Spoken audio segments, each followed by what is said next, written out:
Hey, what is up guys? Welcome to MST.TV. This is Nishi here bringing you all another Market Watch episode. Today our focus is on Genesis Impact and the number of shifts that we're seeing on the market as a direct result of its upcoming release. So for those of you who didn't know, Genesis Impact was supposed to be released on December 4th, and that is still the case for Europe. However, the official release was actually delayed here in North America, so we aren't going to be getting it until December 18th. However, we still can play with the new cards online on Dueling Book, for example, and we are seeing people experiment and test with the new cards. Most notably, the Drytrons and Evil Twins have picked up a lot of attention as decks that could potentially be meta in the future, depending on just how the ban list shapes up. And so people are trying to pick up key cards that could be played in those strategies now before they become too mainstream. So today we're going to take a look at what those cards are so that you can know if you should also be looking to pick them up now before they become meta or sell them off early at hyped up prices. Let's get started. Kicking things off, let's take a look at Herald of Perfection. So the new Drytron strategy that is coming out is a ritual support archetype, and effectively the archetype has become something of a more elaborate, combo-oriented Herald of Perfection deck. Of course, Herald of Perfection is the key ritual monster that you aim to bring out in the deck, giving you access to an Omni Negate just by discarding a fairy monster from your hand, and that effect isn't a once per turn or even a once per chain. That being said, it's the highest rarity versions of Herald of Perfection that have spiked in price considerably. For the ultimate rare first edition copy, you're looking at about $60 a piece at the moment, though you can still grab the unlimited version for around $30 or so, and for the ghost gold rares it's about $35 a piece.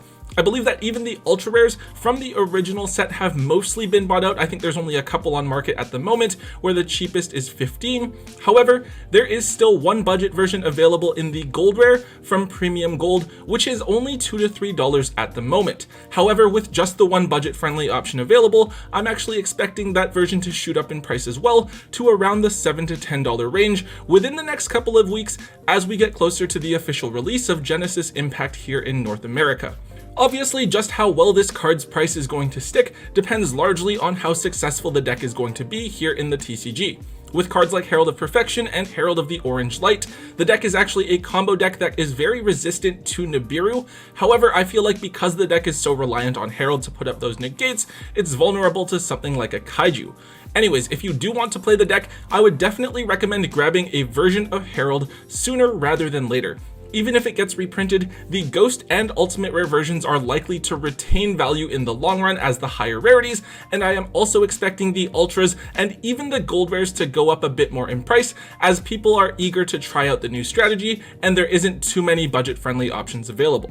The next card we're looking at is Cyber Angel Benten, which is something I feel like comes up whenever you're talking about any sort of ritual-based strategy. So Benten has a crazy effect that allows you to search for a light fairy monster whenever it's tributed, and that effect isn't a once per turn. In Necros before, we saw this effect used to search for Vanity's Ruler, which was like a one-sided Vanity's Emptiness. Now in Drytrons, we can trigger this effect with the effects of the Drytron monsters, which require you to tribute a ritual monster to summon the Drytron from your hand or graveyard. In this deck, we do have several different search targets, including Herald of Perfection, Herald of Orange Light, or Manju.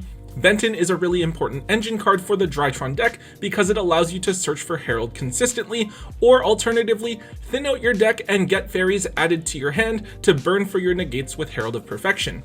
Now, Benten is a card that does have multiple low rarity printings, including common versions in Sisters of the Rose and the Dragons of Legend Complete series, as well as a rare reprint in Genesis Impact itself, so accessing the card shouldn't be an issue at all. However, if you are looking for a holo version specifically, the original secret rares are going to cost you about $20 a piece, while the supers from Dimensional Guardians will be about $6 each. Obviously, it's up to you guys whether or not you want to bling out your Drytron deck, though for me personally, I would be totally fine with just playing the commons or the rares and selling off the holos at their hyped up prices. Next up, let's talk about the Herald of Orange Light. So Orange Light is a card that is currently pretty hyped up because of how useful it can be in the new Drytron deck with Herald of Perfection.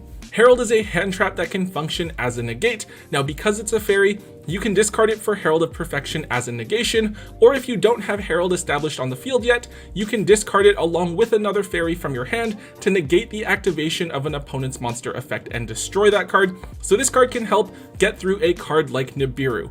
This card is also searchable by Benten, so if you happen to tribute Benten while Herald is already established on the field, you can search for this card as another negate. So yeah, this card is actually really useful in the Drytron deck. I believe that in Pack's deck profile, he did run 3 copies of this card in his main deck. Now, as a result of this hype, we are seeing the price of Herald of Orange Light skyrocket all across the board for all the different printings. The Ultimate Rare from OTS Tournament Pack 7 has shot up all the way to $55 a piece, which is really ridiculous for a card that was hard to sell at $20 before.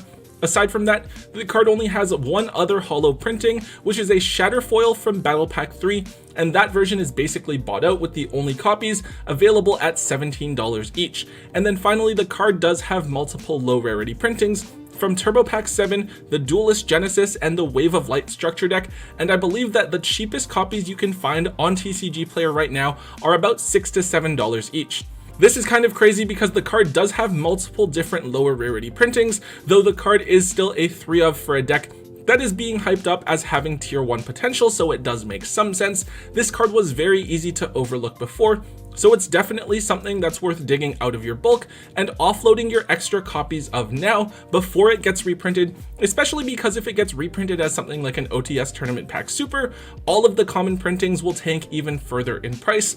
Alternatively, if you're looking to play the deck and need to pick the card up now, I would definitely recommend waiting for a couple of weeks for quantities to slowly get back onto the market, because the prices will inevitably settle back down to around the $2 to $3 mark. So Cyber Emergency is an interesting one. I believe that this card did get bought out way back when Drytrons were first revealed, and then I guess people kind of forgot about it and they didn't care as much because the card was being reprinted in the set in the OCG, and it fell back down. But now that everyone is hyped up for Genesis Impact in the Drytrons once again, people are looking at Cyber Emergency again.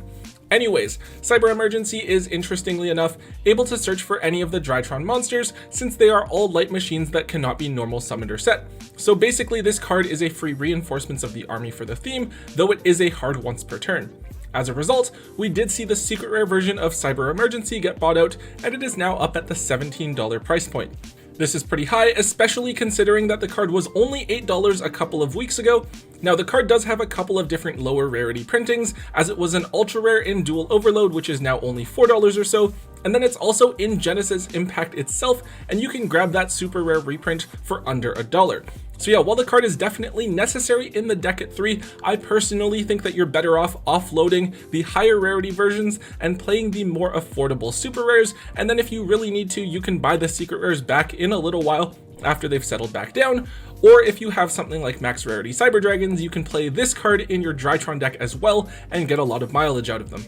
Alright, so the next card we're looking at is Unchained Soul of Rage. This card is a link monster with a quick effect that allows you to link it with one of your opponent's monsters during their turn to make a dark link monster, so you can go into Nightmare Unicorn during your opponent's turn to spin a card. This card isn't used in Drytrons, but rather for the Evil Twin deck, as one of the very popular builds that's running around at the moment is Unchained Evil Twins, since both archetypes use Dark Fiend type monsters, and you can use the effects of Evil Twin Lila to destroy and trigger the effects of your Unchained cards. There is some pretty good synergy between the two archetypes, and it does sound really cool, though I get the impression that it can be a bit bricky, and I don't know if it can quite compete with some of the other decks in the format. Anyways, in this deck, this card could be really useful on an end board because it's a form of disruption that can be really annoying to play around. Now, even before this card was reprinted, this card was really cheap as a secret rare, only around $1 or $2 because the Unchained archetype wasn't really good, it wasn't very popular, and then it was reprinted in the Megatins, which didn't help its value at all. However, I have noticed that the secret rare version of this card is really slowly starting to creep back up in price, and now these original secret rare prints are about $4 each. I'm not saying that you guys should be going out of your way to buy the secret rares at this price point or anything like that, but if the Unchained Evil Twin deck really is good, or it does become good, then I could definitely see it going up a bit higher in price to maybe the $7 to $10 mark. However, I do actually think that it's worth looking at grabbing copies of all of the Unchained cards if you're planning on playing Evil Twins, because of how well the two strategies seem to synergize. However, I'd probably just try to pick up the Megatin reprinted versions, which are definitely going to be much more affordable. I think you should be able to pick up like 3 copies of every card for the engine for less than $10 to $15 or so. So Unchained Abomination is technically another Unchained card, but I'm looking at it separately here because it feels like more of an alternative boss monster than a piece of the Unchained engine. Even if you're not playing the Unchained engine in your Evil Twin deck, maybe you'd rather play Dogmatica or Eldritch or something else, I do think that Unchained Abomination is still an important option that you're going to want to include in your extra deck, and I would probably look at grabbing them sooner rather than later. It's a pretty cool boss monster, since if you summon Lila and pop a card with Lila's effect, Unchained Abomination will also let you destroy another card on the field, so you can get multiple pops off with the same summon. Also, because of Unchained Abomination's summoning requirement, you can summon it using just the Kissekil and the Lila. This card is actually also really affordable, and you can grab the original ultra rare prints for only $1, or the secret rare reprints, which look much nicer in my opinion, for about $2 each. I am expecting the Evil Twin deck to be pretty popular, regardless of whether or not they're actually meta relevant, kind of like the Dragon Maid deck, because they are a waifu archetype that is at least somewhat playable. Therefore, I'm expecting Unchained Abomination to slowly disappear from the market over the next month or so as we get closer to the release of Genesis Impact here in the TCG and climb in price to maybe around the $4 to $5 mark. If you're going to try and pick up the Evil Twin deck at all, this is definitely a card that I would be grabbing soon. Next up, a card I do want to take note of that isn't necessarily because of Genesis Impact, we have Cloud Castle. So this is a generic level 9 synchro monster that allows you to summon another level 9 monster from your graveyard when it is synchro summoned. This card is run in the Virtual World deck as a way to help make True King of All Calamities, either as a follow-up play or just in case one of your level 9 monsters happens to end up going to the graveyard. This card is only available as a common and has just 2 printings available, though because of how popular the Virtual World deck has become recently and how old the card is, you're looking at having to spend $2 to $3 for a copy of Cloud Castle, which is a lot for a common card that is just a one-of in the deck and wasn't exactly short printed. This is absolutely a card that I would be looking to offload as soon as possible. I would definitely consider digging these out of your bulk and moving them even for $1 each if you can. I think that there's a really solid chance that on the next ban list, True King of All Calamities does get hit, and from what I've seen, True King is the only rank 9 monster that is currently being run by the Virtual World deck. I think the deck will still be good, and you could play other rank 9 options, maybe like the Enter Blathnir, but I don't feel like it's really going to be a consistent option that you're going to go into as often as you would have been going into with True King, and this card could fall off completely. Now that being said, it's important for you guys to be aware of this small price bump and look at offloading it as soon as possible to secure whatever value you can. Alright guys, the last card I want to talk about here is Shaddoll Schism. In my mind, Schism is basically a Dogmatica card, as it's the Dogmatica engine that lets you get App Cologne into the graveyard to search for Schism, and then gives you the materials in the graveyard to allow Schism to bring out the Winda or the Construct, or even both depending on how the game is going. It's also important because it's a natural out to Dragoon, providing a non-targeting banish in the right situation. Now, because the card is so closely linked to the Dogmatica cards, when Dogmatica starts to pick up in popularity, Schism will inevitably be included as part of the package as well. Now, in Genesis Impact, both the Evil Twin and Magistus archetypes have some synergy and can incorporate the Dogmatica engine into their strategies, and Shaddoll Schism can be a tech that can really help those decks when going first to set up stronger first turn boards. I think that because of this, people have been scrambling to pick up Schisms, which have slowly crept up under the radar in terms of price, going from being a $6 card to now being $10 lowest on TCG Player. It's definitely a really solid pickup, even though it's only going to be a one of a lot of the time, because we aren't expecting this card to be reprinted until the 2021 Megatins at the earliest, so that's still another almost full year of play before we see that reprint. Overall, I definitely think that Schism is a card that you will want to have available if you're planning on playing the Dogmatica engine at all, given how strong the Dogmatica engine is at the moment, and the fact that it could get even stronger if other decks in the meta get hit on the upcoming ban list. This is a card that I think you can feel comfortable picking up now, despite its relatively higher price point, because it certainly has the potential to go up even higher and reach the $15 to $20 mark. Alright guys, that is it for today's Market Watch episode. So I know Genesis Impact may feel like an underwhelming set at first. I think it's very easy to disregard the set because there's nothing from it that's extremely expensive or valuable, and the new decks just aren't too strong compared to things like Full Power Dragon Link or Noble Knights. However, they are definitely worth paying attention to because after this next ban list, they definitely have the potential to join the other surviving top tier strategies, and they are bound to have a ton of impact on the market as well. Anyways, guys, if you enjoyed today's Market Watch episode, please be sure to hit that thumbs up button for me. Also, make sure you leave a comment in the comment section down below. Let me know what else is happening as a result of Genesis Impact, or just other changes in general that are happening around the market, so that I can potentially cover cards I miss in a future episode to keep you guys as informed as possible. Also, for whatever reason, if you guys haven't subscribed already, make sure you hit that subscribe button to get all of the latest and greatest content from both Tombox and myself here on the channel. And until next time, guys, don't forget to hold on to your MST.TV.